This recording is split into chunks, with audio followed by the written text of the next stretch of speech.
রাজধানীর আগারগাঁ থেকে শ্যামলীমুখী সড়ক বন্ধ করে রাতেও আন্দোলন করছে চিকিৎসাধীন স্বৈরাচারী বিরোধী আন্দোলনের আহতরা। এতে আগারগাঁ থেকে শ্যামলী সড়কে যান চলাচল বন্ধের কারণে ভোগান্তি পোহাতে হচ্ছে সাধারণ জনগণের।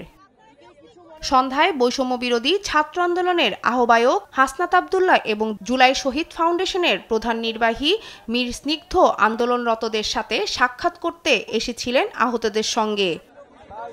আন্দোলনরত আহতদের দাবি না মেনে নেওয়া পর্যন্ত তারা রাজপথে থাকবে। জুলাই ফাউন্ডেশন আজ পর্যন্ত আমার কোনো খোঁজ খবর নিল না, সরকারিভাবে একটা টাকা আমি সহযোগিতা পাইনি।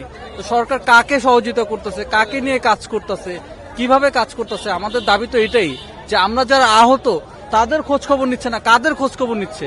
যারা হসপিটালে পড়ে আছি, যারা বাসায় কাতরাচ্ছি, খোঁজ নিচ্ছে না। আমাদের এখন মূল দাবি হলো আমাদের উপদেষ্টা মন্ডলী আমাদের সাথে আসবে, কথা বলবে, আমাদের দাবি দাবা শুনবে, আমরা তাদের কাছে আমাদের দাবিটা পেশ করবো। আজকে সে আবার এখানে নিটোরে আইসা কিসের বলে 4 তলায় না 3 তলায় কি কইরা তার রোগীদের সাথে কোনো দেখা করেনি, সে অন্য কারোর সাথে ই কইরা চলে গেছে, আমাদের সাথে কোনো কথা বলেনি।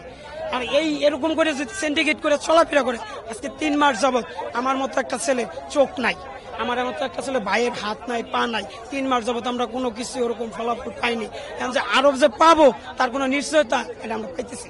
আমরা আজকে এখানে আসছি, আমরা যারা আহত যারা আছি তাদের ঠিকমতো আমাদেরকে চিকিৎসা দেওয়া হচ্ছে না। তারপর অনেকের অনেক কমপ্লেন, জুলাই স্মৃতি ফাউন্ডেশনে ওনারা আর্থিক সহযোগিতা দিতে অনেক দেরি করতেছে। কারণ আমাদের আর্থিক সহযোগিতা যখন দরকার আমরা যদি সঠিক সময় না পাই তাহলে পরবর্তীতে পেয়ে সেটাতে আমাদের কি লাভ হবে।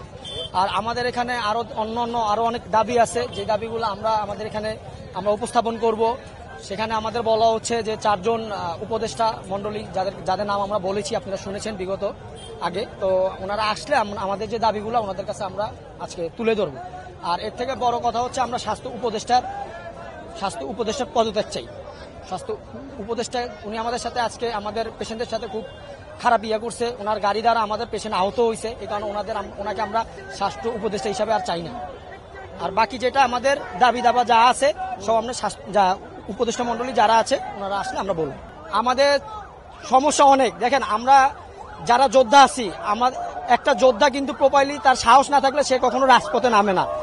আর ওনারা যা হয়েছে একমাত্র আমাদের কারণে হয়েছে। আমরা যদি আজকে রাস্তায় না নামতাম, আমাদের শহীদ ভাইরা যদি রক্ত না দিত, আমরা যদি আহত না হইতাম, ওনারা কখনো কিন্তু এইসব জায়গায় আইসা পৌঁছাইতে পারতো না। তো ওনারা এই সমস্ত জায়গায় আইসা যদি আমাদের ভুলে যায় তাহলে সেটা মনে করবো আমাদের রক্তের সাথে সুস্পষ্ট বেমানি। দুপুরে স্বাস্থ্য উপদেষ্টা নূরজাহান বেগম এবং ব্রিটিশ হাই কমিশনার হাসপাতাল পরিদর্শনে এলে হাসপাতালের ভিতর আহতদের বিক্ষোভে মুখে পড়েন।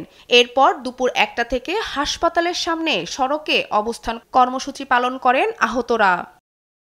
শিউলি রায়, দেশ টিভি, ঢাকা।